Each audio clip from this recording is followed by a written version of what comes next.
स्वागत है आप सभी लोगों का इस कोशिका चैप्टर के अगले लेक्चर में। पिछले लेक्चर में हम लोगों ने प्रोकैरियोटिक यूकैरियोटिक सेल क्या होता है इसके बारे में बताया। अभी हम आपको बता दें कि लगभग 1932 के आसपास एक वैज्ञानिक है जिनका नाम है एमनॉल एवं रस्का। दो वैज्ञानिक है, सॉरी, एमनॉल और रस्का। ध्यान दीजिएगा, वैज्ञानिक का नाम क्या है, टाइम था 1932 और वैज्ञानिक का नाम है एमनॉल एवं रस्का। इनके द्वारा जो है इलेक्ट्रॉन सूक्ष्मदर्शी का खोज किया जाता है। इसका खोज तो इलेक्ट्रॉन सूक्ष्मदर्शी का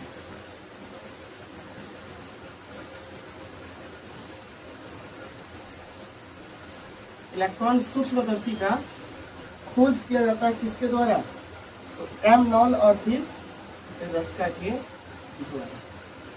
जब इलेक्ट्रॉन सूक्ष्मदर्शी का खोज हो जाता है तो इससे कोशिका के अंदर जो भी छोटा छोटा अंग है उसका अध्ययन जो है क्या हो जाता है, आसान हो जाता है। जब तक इलेक्ट्रॉन सूक्ष्मदर्शी का खोज नहीं हुआ था तो कोशिका के इंटरनल भाग की जानकारी ज्यादा नहीं, लेकिन जब एमनॉल एवं रस्का के द्वारा 1932 ईस्वी में इलेक्ट्रॉन सूक्ष्मदर्शी का जब खोज हो जाता है, इलेक्ट्रॉन माइक्रोस्कोप का जब खोज हो जाता है, तो कोशिका के अंदर जो भी छोटा छोटा अंग है, हम बोल सकते हैं जो छोटा छोटा अंग है अर्थात कोशिकाएं, उसका अध्ययन जो है संभव होता है। कोशिका के अंदर जो छोटा छोटा अंग है उसको क्या कहेंगे, कोशिकाएं। कोशिकाएं कहिए या फिर अंगक कहिए, एक ही बात है। कोशिकाएं कहिए या फिर अंगक कहिए, एक ही बात होता है। इसका अध्ययन तभी संभव हो पाया जब जो है इलेक्ट्रॉन सूक्ष्मदर्शी का खोज एमनॉल एवं रस्का के द्वारा 1932 ईस्वी में कर दिया जाता है। अब हम लोग को यहाँ एक चीज पढ़ना है कि अंगक क्या होता है और फिर कोशिकाएं क्या होता है। आप ध्यान रखिएगा, अंगक या कोशिकाएं कहने का मतलब है कि कोशिका के अंदर पाया जाने वाला छोटा छोटा अंग।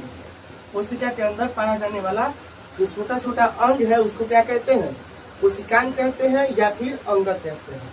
आइए इसका डिफिनेशन लिख लेते हैं।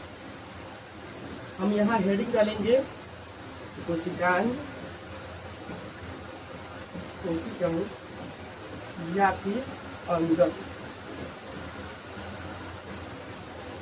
कोशिकाएं या अंगक कहने का मतलब होता है कि कोशिका के अंदर, कोशिका के अंदर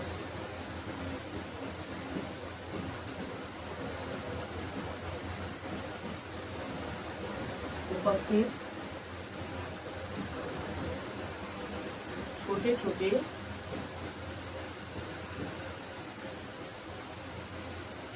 अंग क्या कहलाता है, तो कोशिकांग कहलाता है या अंगक कहलाता है।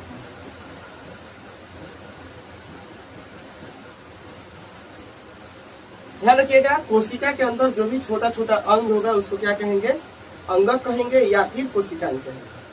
इसका खोज तभी संभव हो पाया जब 1932 ईस्वी में एमनॉल एवं रस्का के द्वारा इलेक्ट्रॉन सूक्ष्मदर्शी का खोज किया जाता है। आप ध्यान रखिए, एक कोशिका या जो अंगक है ये 3 प्रकार का होता है। कितने प्रकार का होता है? तो कोशिका या अंगक जो है मुख्य रूप से 3 प्रकार का होता है। कोशिकाएं या अंगक।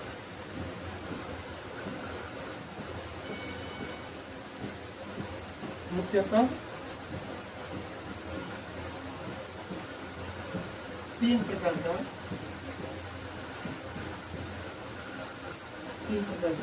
होता है।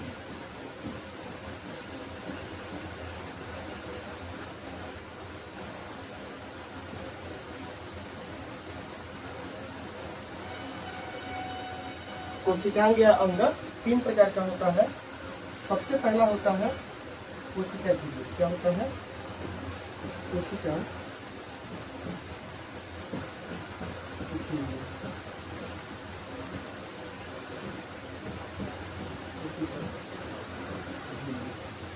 इसी को कहते हैं प्लाज्मा झिल्ली। इसी का अन्य नाम होता है जीवन कला। क्या नाम होता है? तो जीवन कला या फिर प्लाज्मा झिल्ली, इसी को कहते हैं जीवन कला, और इसी का नाम होता है प्लाज्मा झिल्ली, और इसको बोलते हैं सेल मेम्ब्रेन। क्या बोलते हैं? Cell membrane.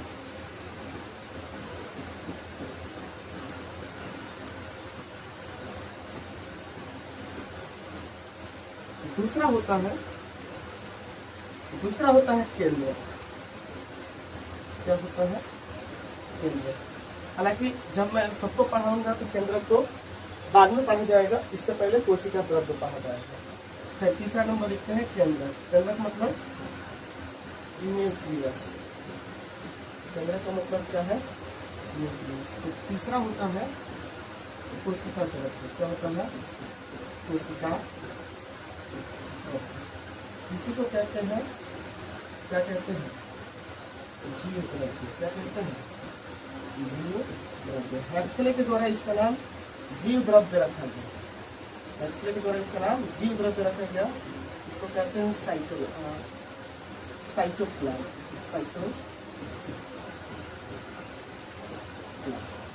कोशिका द्रव्य कहिए या फिर साइटोप्लाज्म कहिए, एक ही चीज होता है। आइए एक बार हम लोग रिकॉल कर लेते हैं। इलेक्ट्रॉन सूक्ष्मदर्शी का खोज किसके द्वारा हुआ? तो एम नॉल और रस्का के द्वारा। इलेक्ट्रॉन सूक्ष्मदर्शी का खोज 1932 में जब हो गया तो कोशिका के अंदर जो भी छोटा छोटा अंग था उसका अध्ययन जो है संभव हो पाया। तो आपको बता दें कि कोशिकांग जो है मुख्यतः कितने प्रकार का होता है? तो 3 प्रकार का होता है। कौन कौन सा? तो कोशिका झिल्ली, इसी का अन्य नाम क्या है? प्लाज्मा झिल्ली, और इसी का अन्य नाम क्या होता है? जीवन कला, और इसी को हम अन्य नाम से बोलते हैं क्या? तो प्लाज्मा लेमा के नाम से, और इसका इंग्लिश वर्ड क्या है? तो सेल मेम्ब्रेन। इसके अलावा अगर बात करें तो दूसरा होता है न्यूक्लियस मतलब केंद्रक, और तीसरा होता है कोशिका द्रव्य। इसी कोशिका द्रव्य का नाम जीव द्रव्य जो है हैक्सले के द्वारा रखा गया, इसको कहते हैं साइटोप्लाज्म। आइए तो अभी हम लोग को पढ़ना है कोशिका झिल्ली क्या होता है या फिर जीवन कला क्या होता है। एक एक करके हम लोग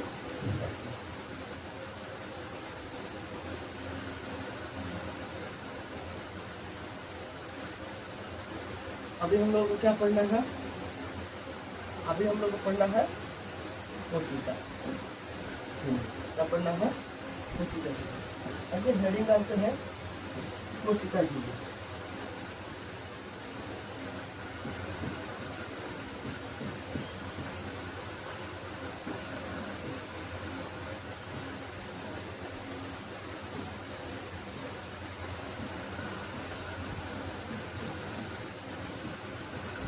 कोशिका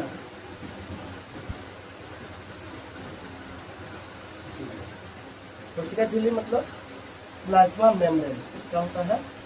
प्लाज्मा मेम्ब्रेन। देखिए ये जो कोशिका झिल्ली होता है इसका वर्क क्या है? कोशिका झिल्ली का वर्क क्या होता है? कोशिका झिल्ली करता क्या है? सबसे पहले हम इसका स्ट्रक्चर देखेंगे कि कोशिका झिल्ली होता क्या है। मान लीजिए कि ये कोई जंतु कोशिका है। इसका जो सबसे बाहरी लेयर होगा, इसका जो सबसे बाहरी लेयर होगा यहाँ पे, इसको क्या कहेंगे? इसको कहेंगे कोशिका झिल्ली। क्या कहेंगे? कोशिका झिल्ली। इसको कहेंगे कोशिका झिल्ली।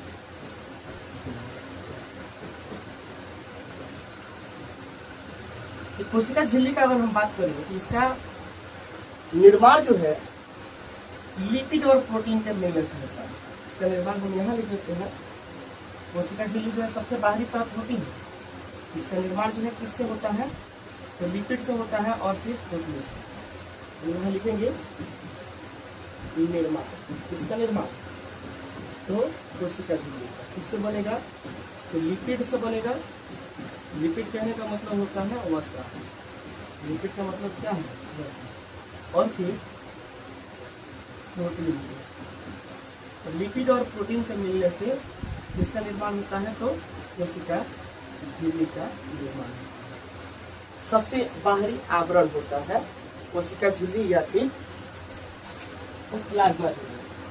अगर हम इसमें नेक्स्ट टर्म्स का बात करें तो इसको जो है अर्धपारगम्य झिल्ली कहते हैं। इसको कोशिका झिल्ली। तो इसको अर्धपारगम्य झिल्ली क्यों कहते हैं? इसको कहते हैं अर्धपारगम्य और पारगम्य झिल्ली। अर्धपारगम्य झिल्ली कहने से यह तात्पर्य है कि यह अपने अंदर जो है कुछ ही पदार्थों को जाने और आने देता है। एक और चीज आप ध्यान रखिएगा कि अर्धपारगम्य झिल्ली और फिर इसको कहते हैं वर्णात्मक पारगम्य झिल्ली। क्या कहते हैं? इसके अलावा इसको कहते हैं अर्धपारगम्य झिल्ली एवं वर्णात्मक। एक शब्द है वर्णात्मक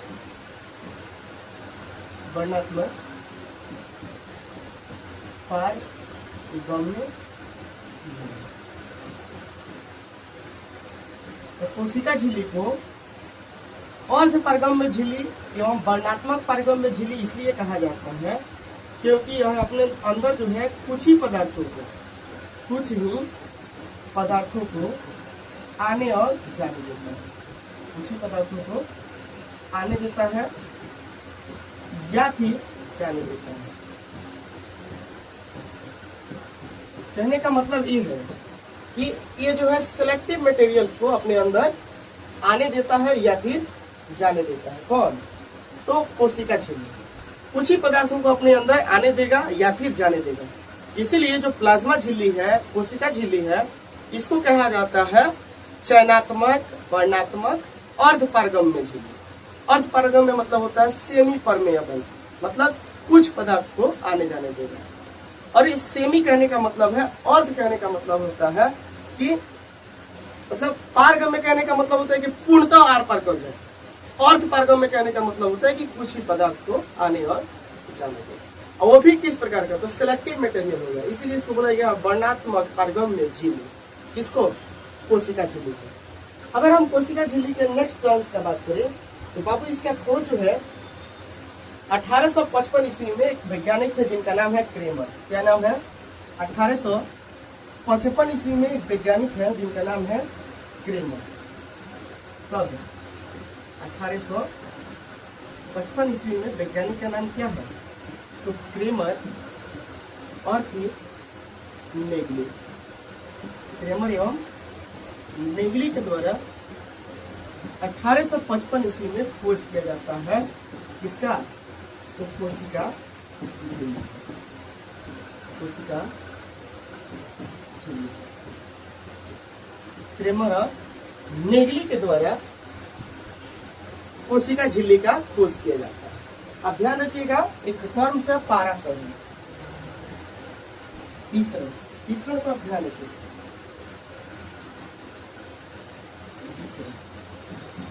तीसरण कहने का मतलब होता है डिफ्यूजन। तीसरण का मतलब क्या है? डिफ्यूजन। उच्च सांद्रता से निम्न सांद्रता की ओर।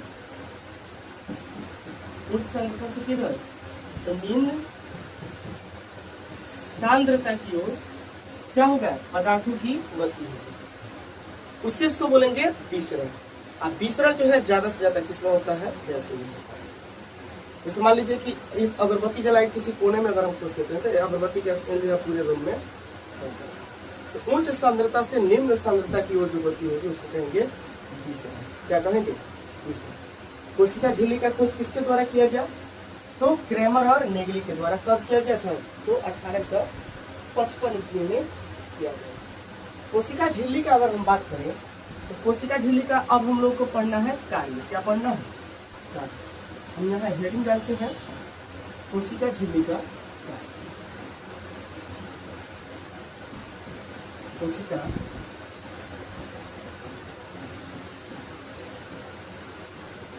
झिल्ली का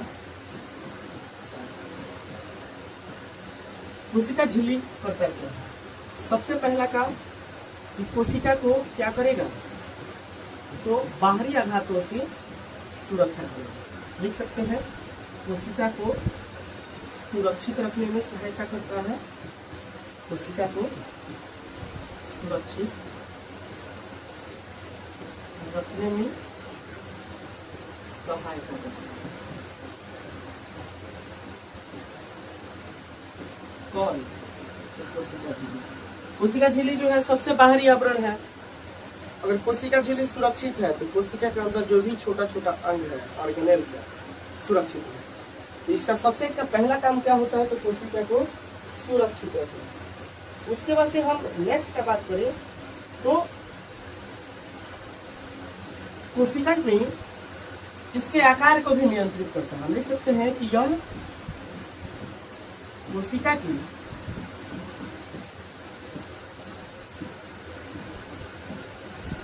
आकार को नियंत्रित करता है।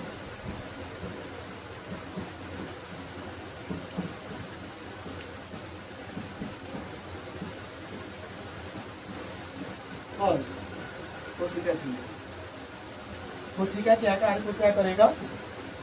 तो नियंत्रित करेगा। अगर हम थर्ड टर्म्स का बात करें बाबू, और तीसरे का बात करें हम, तो यह जो है पदार्थों के आवागमन को क्या करता है? सुनिश्चित करता है।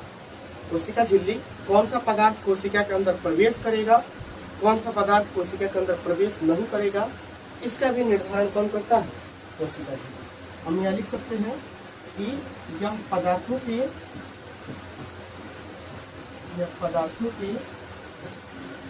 आवागमन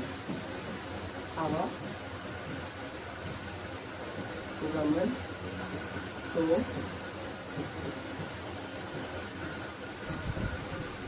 नियंत्रित करता है। पदार्थों के आवागमन को क्या करता है? नियंत्रित करता है। तो ये रहा आज का कोशिका झिल्ली वाला टॉपिक। अगली क्लास में हम अगले कोशिकाएं का बात करेंगे। इसमें जितना हो पाएगा हम आपको देने का प्रयास करेंगे। वीडियो में आप सभी जुड़े हैं, इसके लिए आप सभी का कोटि कोटि धन्यवाद। अगर आप चैनल पर नए हैं तो वीडियो को जो है ज़्यादा से ज़्यादा शेयर करें और फिर चैनल को सब्सक्राइब करें। आप ध्यान दीजिएगा कि विजन एक्स स्मार्ट क्लासेस और फिर होम एजुकेशन हमारा यूट्यूब चैनल है। आप ज़्यादा से ज़्यादा दोनों चैनल को सपोर्ट करिएगा। धन्यवाद।